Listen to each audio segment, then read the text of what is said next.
O lava-pés é um exemplo prático de como deve ser a vida do cristão e, consequentemente, da igreja. A salvação vem pela fé, e o princípio básico da fé é a humildade. Nós não cremos em Deus se não nos considerarmos dependentes dele, e isso é humildade, como nos afirma o Senhor Jesus na primeira bem-aventurança. Bem-aventurado os pobres de espírito, porque deles é o reino dos céus.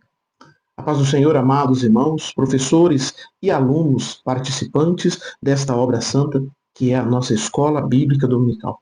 Hoje, iniciando a lição de número 8, uma lição de humildade, da nossa revista da classe dos adultos, e o Verbo se fez carne, Jesus sob o olhar do apóstolo do amor. Na nossa revista, o texto áureo vai nos afirmar: porque eu vos dei o exemplo, para que como eu fiz, façais vós também. João capítulo 13, verso 15. A nossa verdade prática diz: a submissão e o serviço são características de maturidade e grandeza no percurso do crescimento espiritual do cristão. A nossa leitura bíblica em classe se encontra no Evangelho de João, no capítulo 13, versos de 1 a 10. No plano de aula, a apresentação da lição coloca os objetivos a serem alcançados da seguinte maneira. Primeiro, nós vamos abordar o exemplo prático e histórico de humildade dado pelo próprio Cristo. Jesus, ele não só ordenou sobre a humildade, como ele também a praticou. Em segundo lugar, nós iremos abordar a relação entre humildade e autoconhecimento no exemplo do próprio Cristo. Nós seremos mais humildes se nós nos conhecermos melhor. E por último, nós vamos destacar o contraste entre a humildade e a ostentação, algo extremamente necessário nas igrejas dos dias atuais.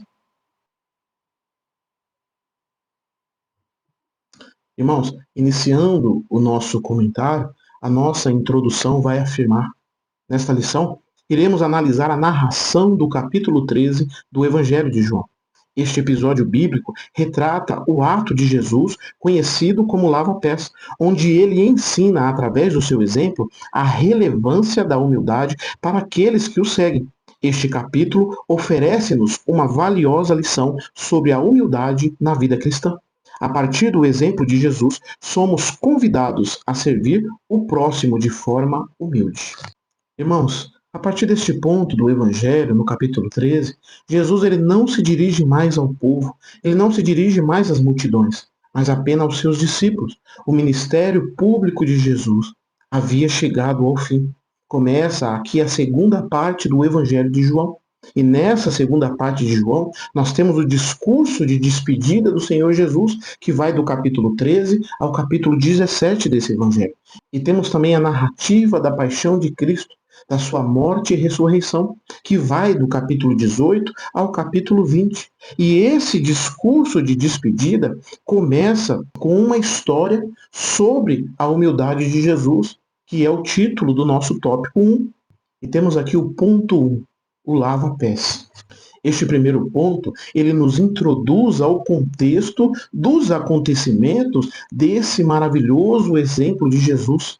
Jesus, ele tinha o interesse de fazer uma ceia com os seus discípulos, para terem ali um momento de comunhão. Jesus sabia que a hora do seu sacrifício já havia chegado. Entretanto, aquela ceia era uma oportunidade, não só de ter uma comunhão com os discípulos, mas dar o exemplo de humildade através do lava-pés. Este episódio ocorreu quando todos estavam acomodados e preparados para a ceia da Páscoa. Antes da ceia, porém, Jesus ele realiza o ato conhecido como lava-pés. E isso aconteceu antes de celebrar o que seria a última Páscoa e a primeira Santa Ceia. Como afirma o final do primeiro ponto, que diz: durante essa ocasião, Jesus rompeu o protocolo tradicional da ceia pascal, conferindo-lhe um significado único. Ao lavar os pés dos seus discípulos, ele, Jesus, ilustra a humildade como uma virtude essencial para os seus seguidores na expansão da igreja pelo mundo.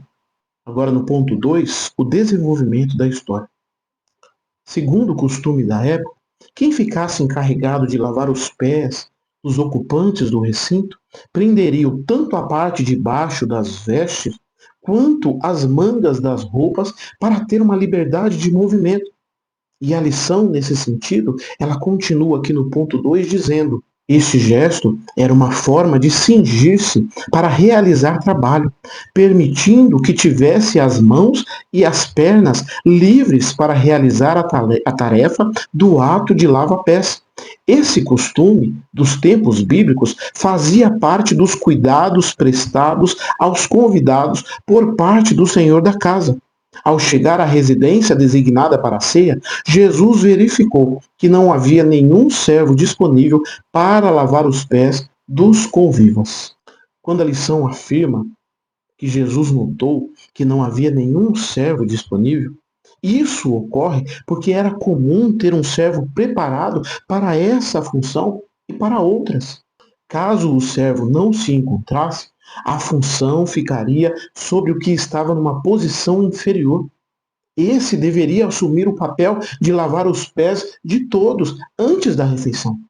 Mas nenhum dos discípulos se levantou para lavar os pés dos presentes, pois isso seria como se considerar o menor de todos, quando cada um deles, na verdade, queria ser o maior. Então Jesus ele se levantou da sua posição central na mesa, ajeitou as suas vestes, pegou uma toalha e começou a lavar os pés dos discípulos, um a um, sem fazer distinção. Judas, que o trairia, Pedro, que o negaria, Tomé, que não iria acreditar na sua ressurreição, todos, como afirma o verso 1 do capítulo 13, dizendo: como havia amado os seus que estavam no mundo, amou-os até o fim.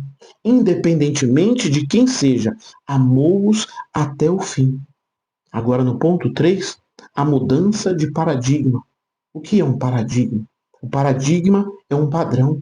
Tem aqui a mudança de um padrão, onde Jesus, que é o Senhor, se levanta para servir os servos.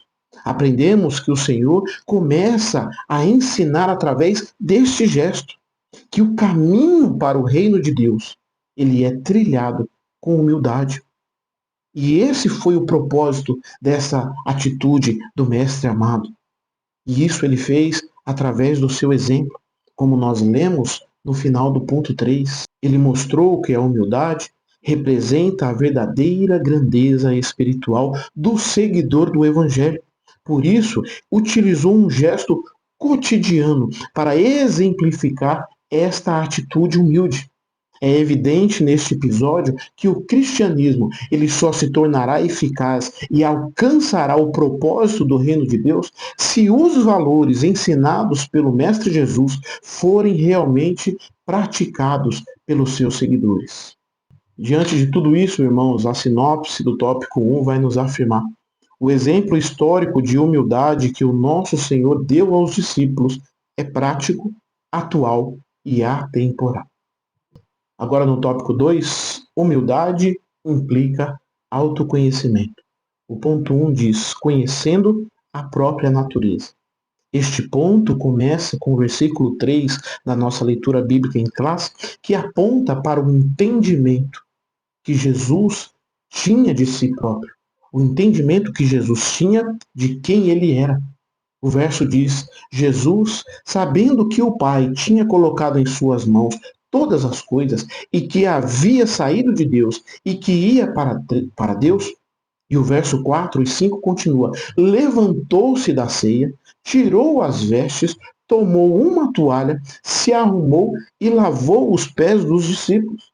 Então, os versos, ao apontar essa atitude do mestre, está afirmando que Jesus, ele se humilhou. Jesus, ele demonstrou a sua humildade, como o próprio apóstolo Paulo escreveu anos antes em sua carta aos Filipenses, dizendo que Jesus, sendo em forma de Deus, não teve por usurpação, ou seja, ele não lançou mão do direito de ser igual a Deus, mas humilhou-se a si mesmo, tomando a forma de servo.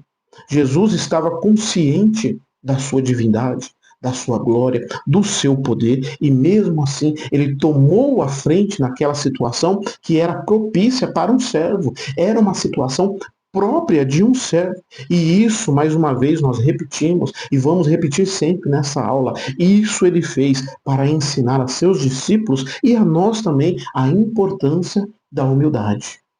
Nós falamos da situação do Senhor Jesus, que sabia quem era. Já com relação à nossa situação, a revista vai nos informar.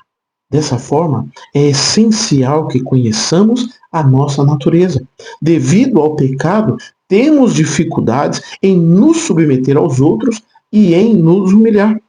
Frequentemente, preferimos olhar de cima para baixo, raramente de baixo para cima. Assim sendo, Jesus Cristo, na sua posição de Senhor e Mestre, ensina-nos a virtude da humildade. Ele diz em João, no capítulo 13, versículo 15: Eu vos dei o exemplo. Irmãos, é a natureza pecaminosa que nos influencia na arrogância, na soberba. Mas é essa natureza que nós chamamos de velha natureza, porque nós já recebemos uma nova natureza, como foi tratado no diálogo entre Jesus e Nicodemos, onde Jesus afirma: necessário vos é nascer de novo. E esse nascer de novo implica em receber uma nova natureza, porque nós nascemos da água e do Espírito. Nós já recebemos uma nova natureza que aponta para Cristo, que nos impulsiona a imitar o Mestre amado. A Bíblia também nos afirma: sede, pois, imitadores de Deus, como filhos amados. Efésios capítulo 5, verso 1. Nós devemos imitar o Senhor Jesus no ensino, imitar nas orações, imitar nos milagres, mas, sobretudo, imitar na humildade, como Jesus afirmou no verso citado, no final do ponto que acabamos de ler: eu vos dei o exemplo. E é o que nós vamos tratar aqui no ponto 2, o exemplo deixado por Jesus. Pense no Verbo divino, repleto de glória e poder, que abdica da sua majestade para vivenciar a experiência humana. Como menciona o Evangelho, não busco a minha vontade, mas a vontade do Pai que me enviou. João 5,30. Assim sendo, enquanto Verbo divino, ele tornou-se carne e uniu-se à nossa condição. Esta compreensão doutrinária sobre a encarnação de Jesus confere um significado ainda mais profundo do episódio do lava-pés, onde estava o Deus encarnado lavando os pés de pessoas comuns.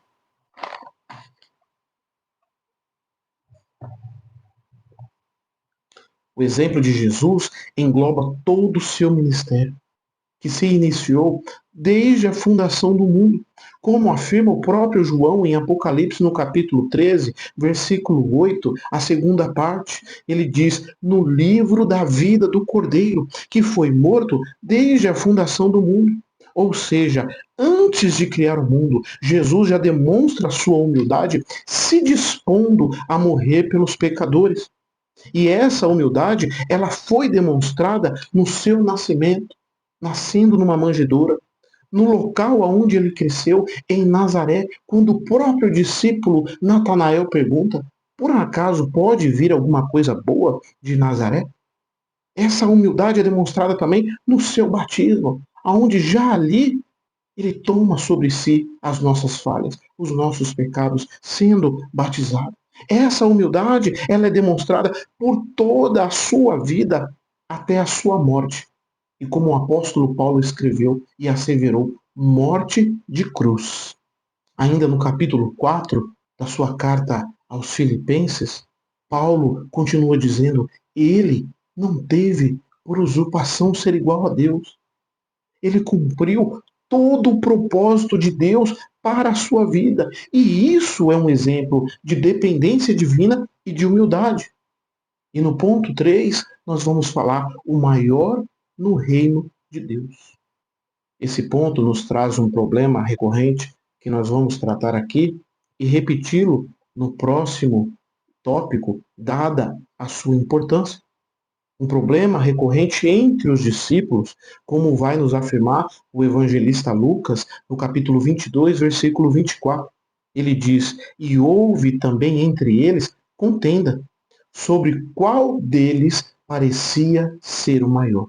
E por isso, irmãos, os discípulos, eles precisavam não só abraçar a humildade, eles precisavam também abandonar a arrogância, abandonar a soberba. Jesus, ele afirma com firmeza para os discípulos: o maior entre vós seja o menor, e quem governa como quem serve.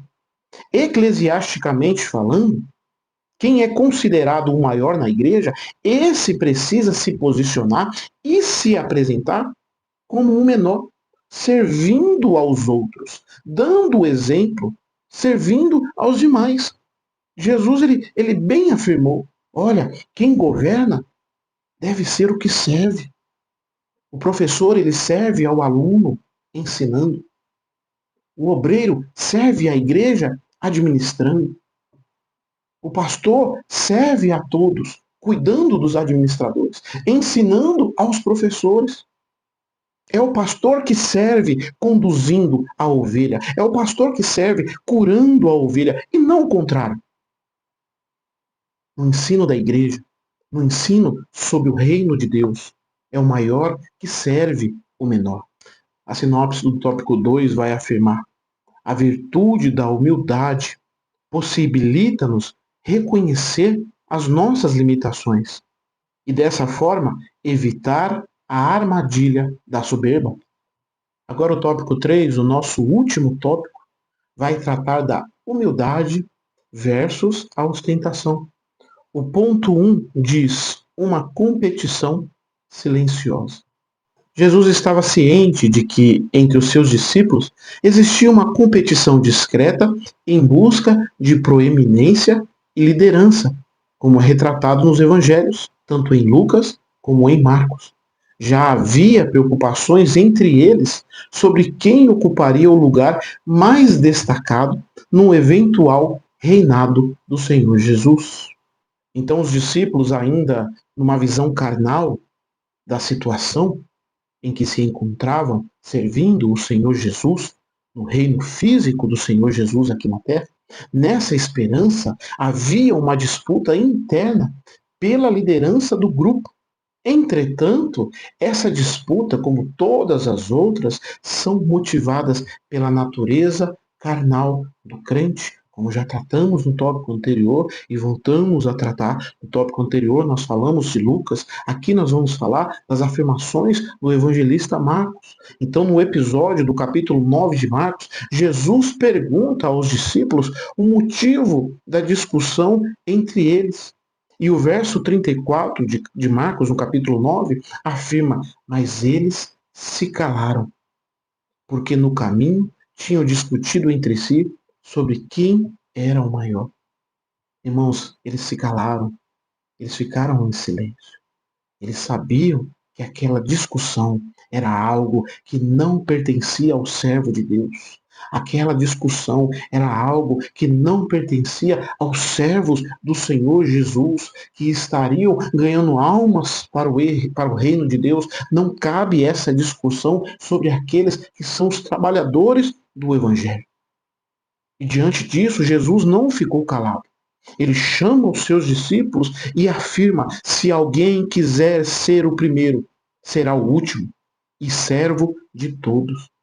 Como a lição afirma, Jesus está demonstrando que esse espírito de arrogância, esse espírito de soberba não deve prevalecer entre os seus seguidores. Na causa de Jesus, no reino de Deus, nós devemos entender, nós devemos aceitar que a jornada cristã, ela é uma jornada de mordomia, ou seja, de serviço e não de ser servido.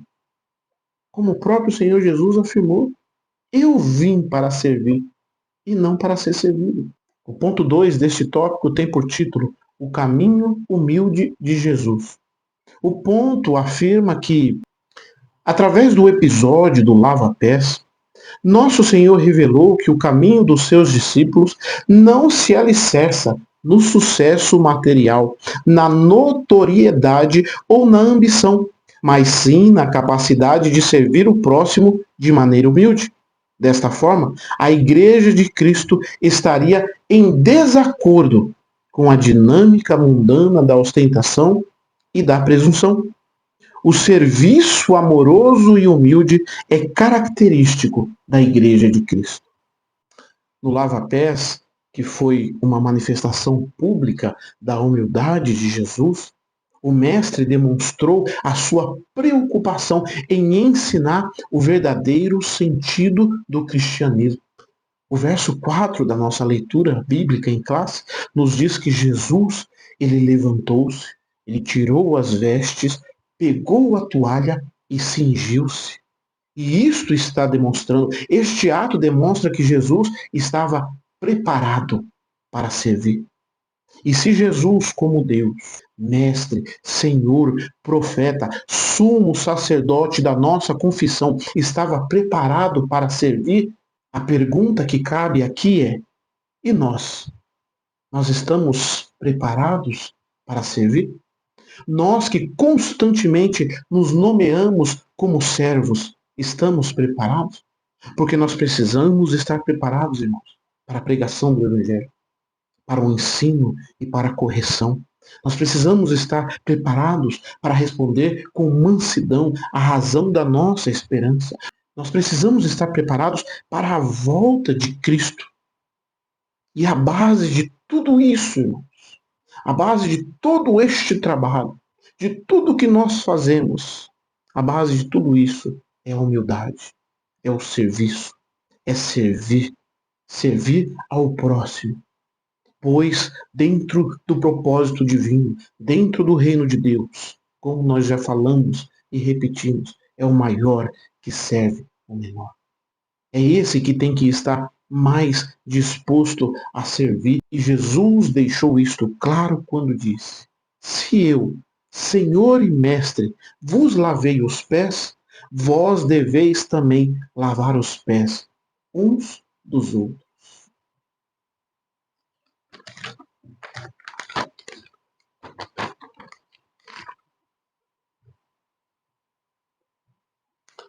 No ponto 3, o nosso último ponto deste tópico 3, um convite à humildade. Quando a revista afirma que a vida e os ensinamentos de Jesus nos convida para aprendermos sobre a mansidão e a humildade, nós podemos com isso observar que não há um ser maior que Jesus, porque ele é Deus, e também não há um ser mais humilde do que o Senhor Jesus. Por isso ele faz um convite, no Evangelho de Mateus, no capítulo 11, versículo 29. Aprendei de mim que sou manso e humilde de coração. Observe como a lição aplica esse apelo do Senhor Jesus. Nesse sentido, somos convidados por Jesus a cultivar um coração humilde, desprovido das armadilhas da ambição, da ostentação e do egoísmo. Somos chamados a partilhar dos mesmos sentimentos que pautaram a sua vida e o ministério terreno. Cultivar um coração humilde é conduzir o nosso coração através da humildade. Como nós podemos ler lá em Provérbios, no capítulo 4, versículo 23, sobre tudo o que se deve guardar. Guarda o teu coração, porque dele procede as saídas da vida. Guardar o coração da soberba, do olhar superior, da ostentação das riquezas, da autossuficiência em achar que só nós podemos fazer, que não precisamos de mais ninguém, e muitas vezes achamos no nosso subconsciente que nem precisamos de Deus. A lição do lava-pés é um apelo do Senhor Jesus para vivermos uma existência de humildade. Isso diante de Deus e de tudo que nos rodeia, seja na igreja ou fora dela. Encerramos este tópico com a sinopse do tópico 3. A humildade, ela não compete, ela coopera. A humildade, ela não busca notoriedade, ela busca servir. A humildade não obriga, ela convida. Amados irmãos, encerramos esta aula e agradeço a sua presença até aqui. Gostaria de ler aqui um último parágrafo da nossa conclusão, que afirma com muita autoridade que compreendemos que a humildade se opõe à cultura da ostentação, à busca desenfreada pela fama e há outros objetivos que nada têm a ver com a simplicidade do Evangelho. Dessa forma, podemos seguir o caminho humilde de nosso Senhor. Deus abençoe os irmãos e até a próxima aula, se Deus nos permitir.